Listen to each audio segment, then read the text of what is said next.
Mais uma semana, mais uma Fujimasfera e, obviamente, mais um vídeo aqui no canal. Senhoras e senhores, hoje tivemos um capítulo um tanto esclarecedor e muito, mas muito intrigante. Então, sem enrolações, bora logo que Chainsaw Man está fervendo nesse novo arco. Capítulo 199, tamo perto do 200. Recebeu o título de Aproveitando a Refeição. E bom, logo vocês vão entender melhor isso daqui. Logo aqui no início ainda temos esse close meio perturbador da morte revelando que seu estômago é completamente vazio. Algo que lembra muito Hikaru. E isso é muito interessante porque eu adoro Hikaru. Obviamente tanto o falso Chainsaw Man e também a Fame estão meio assustados. E pô, é engraçado a Queda dizendo pra morte que ela está mostrando a calcinha dela. E ela rapidamente abaixa a saia, porque não era isso que ela queria mostrar. Um detalhe mínimo, mas que acaba trazendo um pouco mais de características para a personagem. Enfim, depois disso ela logo volta para sua postura mais séria e começa a dizer coisas bem importantes. Ela afirma que, mesmo que ela morra, outro demônio da morte vai nascer depois, como a gente bem sabe. E se por acaso esse demônio da morte não gostar da humanidade, tanto quanto ela, esse novo demônio iria exterminar a humanidade em um piscar de olhos. Bom, até aqui a gente sabia de tudo isso. Mas agora é que começa a ficar mais interessante. O falso Chainsaw contra-argumenta, questionando se ela pode só não destruir a humanidade. Mesmo que chegasse a profecia, ela poderia só continuar vivendo na paz, na dela. Mas quase instantaneamente essa possibilidade otimista é destruída na nossa frente. A morte diz que isso não será possível. E isso ocorre pois, por algum motivo, o medo de morrer dos humanos vai chegar ao ápice no dia da profecia.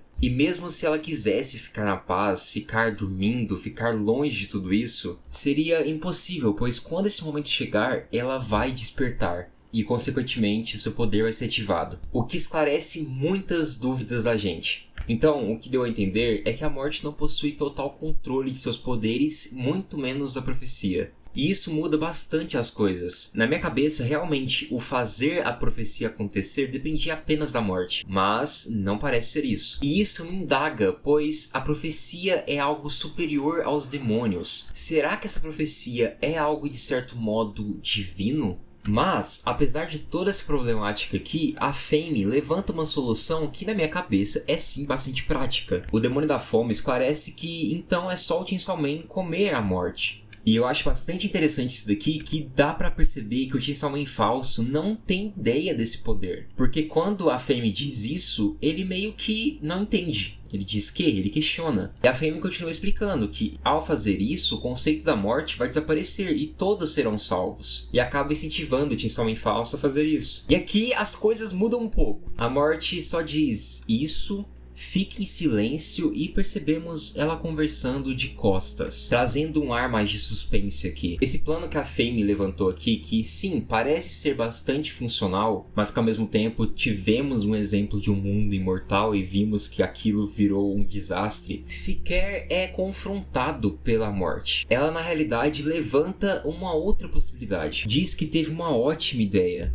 Que se aqueles dois cooperassem com ela, a humanidade não seria extinta. E obviamente aqueles dois ficam muito animados com isso. E o Chainsaw Man falso até pergunta se ela poderia soltar os dois, já que agora eles iriam cooperar diretamente com a morte. E ela, com um semblante totalmente calmo, diz que isso não será possível. Os dois, assustados, tentam entender o motivo daquilo, e ela simplesmente diz que é porque ela vai comer os dois. E óbvio que isso choca os personagens e também a gente. Temos essa cena irada da morte logo à frente da Queda, com o demônio da morte agradecendo pela comida e a Queda auxiliando com talheres e desejando um bom apetite. E aqui temos uma cena bastante perturbadora. Percebemos diversos corvos chegando até a cena e gentilmente a personagem começando a cortar a carne daqueles dois. Ao invés do Fujimoto dar um close no gore, como ele gosta de fazer também, aqui ele preferiu a sutileza. Temos apenas closes na cara de espanto e dor, tanto da Fame quanto do Chainsaw falso. E depois de um tempo após devorar aqueles dois seres, um grupo enorme de corvos chegam para alimentar daquelas carcaças. Não é segredo para ninguém que corvo geralmente é relacionado à morte, e também de certo modo com a solidão. Então é sempre plausível, mas também válido personagens que remetem à morte possuir alguma coisa relacionada a esse animal. Mas, conhecendo o Fujimoto do jeito que ele é, eu sinto que essa cena aqui também tem um pezinho de inspiração no filme Pássaros do Hitchcock. O mais interessante é que esses animais já vêm aparecendo na obra desde a parte 1. Em muitos momentos eram animais controlados pela Makima. Mas a questão é que até depois da morte da Makima, vira e mexe a gente tinha um destaque nesses animais. Insano pensar que o Papai Noel, de certa maneira, apontou o que estava acontecendo de fato. De qualquer forma, é uma cena irada e muito pesada também. E uma coisa na live que eu percebi e eu também quero trazer aqui pro vídeo, é que ali, beleza, tem vários destroços dos dois personagens que foram devorados e também dos outros ingredientes que a queda trouxe, beleza. Percebemos ali que tem uma cabeça de um dos humanos que ela decapitou, por exemplo. Mas logo acima tem outro ser humano e esse aqui me deixou um pouco confuso. Será que essa poderia ser a versão humana do Chainsaw Man falso? Eu tô falando isso pois dá pra perceber que ele possui um certo tronco ali. Mas ao mesmo tempo dá pra interpretar que são 3 cabeças, uma cabeça embaixo dessa outra aqui. Enfim, isso me chama atenção, mas eu não acho que seja o Chainsaw Man falso isso daqui não. Ainda acho que o Fujimoto vai dar um destaque maior quando for revelar quem é a versão humana desse Chainsaw Man falso. Enfim, depois de terminar sua refeição, a queda questiona se a comida estava boa. A morte, de uma forma seca, diz que não estava muito boa. E é interessante perceber o quanto que a queda reage com isso, aquilo realmente ofende ela. O que faz total sentido com a referência que o autor buscou para construir esse personagem. Depois de começar a digestão daquela comida, a morte simplesmente coloca sua mão dentro da boca e retira 2 novos totens, tanto do Chainsaw Man falso quanto da Fame, deixando claro pra gente que o seu poder de controlar demônios ocorre a partir da morte dos mesmos. Os totens são gerados assim. A queda reafirma esse poder, mas questiona se havia necessidade dela comê-los vivos. E ela explica que carne fresca tem um gosto melhor. E assim seria falta de educação ela não se alimentar de uma vida da forma mais saborosa possível. E isso é interessante pois, obviamente, se esbarra com o conceito da morte, de que em uma circunstância natural e às vezes até mesmo selvagem, quando o ser vivo perde sua vida, o seu corpo acaba servindo de alimento para outros seres vivos. Mas quando colocamos na ótica de Chainsaw Man,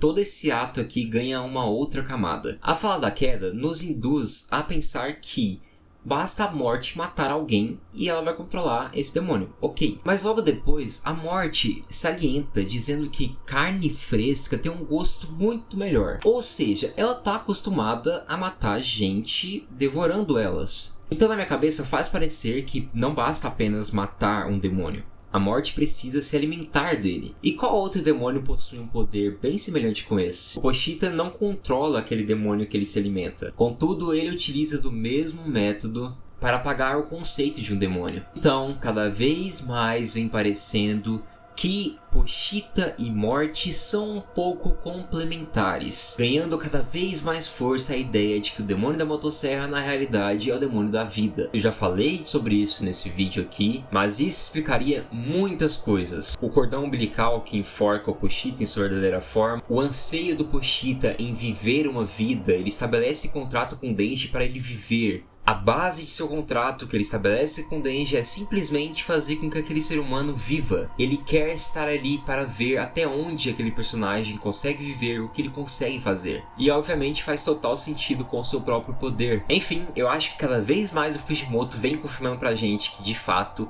o Pochita não é apenas o demônio da motosserra. Queda ao ouvir tudo aquilo, fica muito admirada com a morte, relatando que ela tem consideração até mesmo com as vidas de seres inferiores, algo que apenas enaltece o quanto a morte é virtuosa. Mas enfim, ela nem se dá o trabalho de agradecer, ela simplesmente joga os totens no chão e invoca tanto o demônio da fome quanto o Chainsaw Man falso. E sim, aqui ela confirma que aquele é o Chainsaw Man falso. E eu acho muito irada a forma que ela invoca os dois. E de forma rápida, a fome olha pra morte e relembra tudo que acabou de acontecer e com força acaba desferindo um soco no rosto de sua irmã. E faz tudo isso enquanto grita salvação. A queda se assusta com aquela audácia e a fome relata que ela acabou de devorar eles. E até o Chainsaw Man falso também está ciente disso, deixando claro que quando acontece tudo aquilo, os demônios que morreram não perdem as memórias. Mas antes que um novo conflito se inicie, a morte fala para eles esperarem. A queda faz questão de segurar a fome.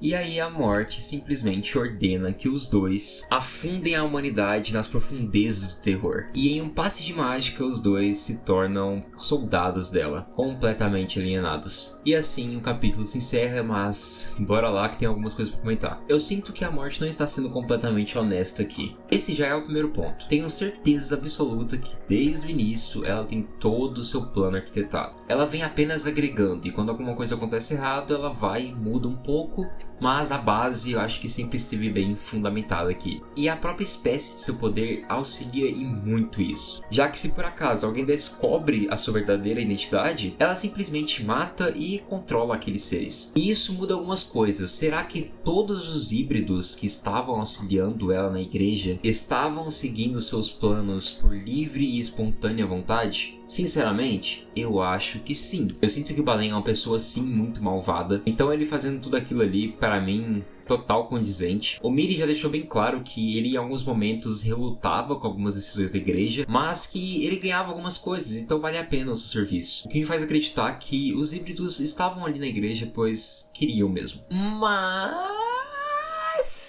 e se a Nayuta morreu pra morte? O restaurante se chamava Death Sushi. Definitivamente o Baleem estava cooperando com a igreja do Chainsaw Man. A líder da igreja do Chainsaw Man é a própria morte. Não nos foi mostrado a forma que a Nayuta morreu. Talvez a morte matou o controle para assim poder comandá-lo, e de brinde acabou quebrando por completo o Denji. Então, talvez a Nayuta possa voltar, mas não da forma que gostaríamos. E pra mim, tudo que aconteceu com o Faust Chainsaw Man aqui esclarece que aquele ser deve ser apenas um fiel da igreja que recebeu um contrato forte com o Demônio do Fogo. Mas que aquele ali não é o Demônio do Fogo. Definitivamente. Pois a gente sabe o quanto ele é importante pra morte. O quanto eles são aliados mesmo. Ele não agiria igual um bobão aqui, sem saber que aquela era a morte e tudo mais. Tipo, é óbvio que o fogo é apenas um peão para a morte. No entanto, ele parece ser muito mais condizente e importante quando comparado com Faust Chainsaw Man. É como se ele tivesse um outro escalão, vamos dizer assim.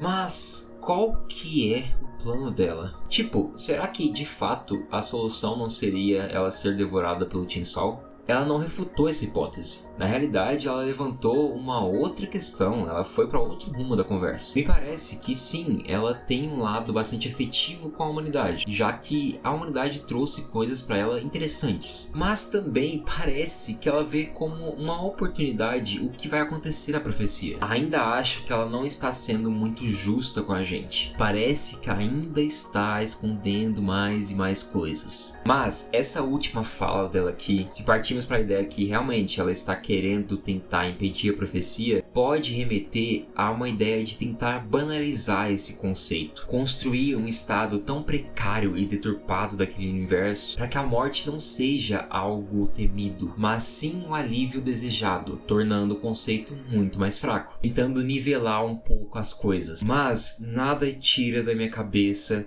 que a Yoru sabe desde sempre que aquela Fame na realidade era a morte. Ambas conversaram no privado sobre algo que não sabemos, e a Yoru em alguns momentos demonstrou pra gente que sabia coisas demais sobre aquela personagem. Sendo assim, ainda existe uma forte ideia de que as duas estão planejando algo em conjunto. Talvez a morte tenha acordado com a guerra alguma coisa. Talvez a ideia de uma guerra infinita possa existir. Será que a morte está realmente tentando transferir esse título de Grande Rei do Medo para outro conceito? Ai, as coisas estão cada vez mais interessantes. Sinto que sim, estamos chegando nos últimos arcos da obra. Então, se for para o Fujimoto fazer uma parte 3, logo ela vai ser anunciada. Mas eu ainda acredito que continuaremos na parte 2. Estou muito preocupado com a Asa e o Denji. As coisas vão tomar proporções muito maiores a partir de agora. Está cada vez mais perto da profecia, então assim, gente, vai ser uma loucura isso. Um capítulo muito esclarecedor, mas que ainda tem alguns mistérios aqui. Mas é muito bom perceber que o Fujimoto está assim amarrando tudo, que me faz acreditar que realmente ele tem a história toda planejadinha, e isso é crucial. É um ótimo sinal que teremos um final insanamente bom. Mas enfim, o que vocês acharam? Não se esqueçam de comentar sobre o vídeo, comentar sobre o capítulo também. Isso é muito importante, ajuda muito e eu amo ler os seus comentários. Mas também não se esqueçam de compartilhar, avaliar e hypar o vídeo também. Isso ajuda imensamente, sério. Quero agradecer muito mesmo, gente, a todo o engajamento, todo o feedback da semana passada. Foi algo insano, muito obrigado mesmo. Esses últimos dias eu não estou tão positivo assim, eu tô um pouco pra baixo. Muita neurose batendo, normal. Mas toda vez que eu vejo esse carinho de vocês, eu me sinto muito mais feliz e mais leve. Muito obrigado mesmo. Quero mandar um salve especial para todos os membros. Isso auxilia muito a continuação dos meus projetos. Muito obrigado mesmo, de verdade. Essa semana eu ainda quero postar mais um outro vídeo. E na realidade, esse mês de abril inteiro eu quero postar pelo menos 2 vídeos por semana, porque preciso fazer isso. Enfim, adoro todos vocês e até logo. E deixem o Fujimoto cozinhar.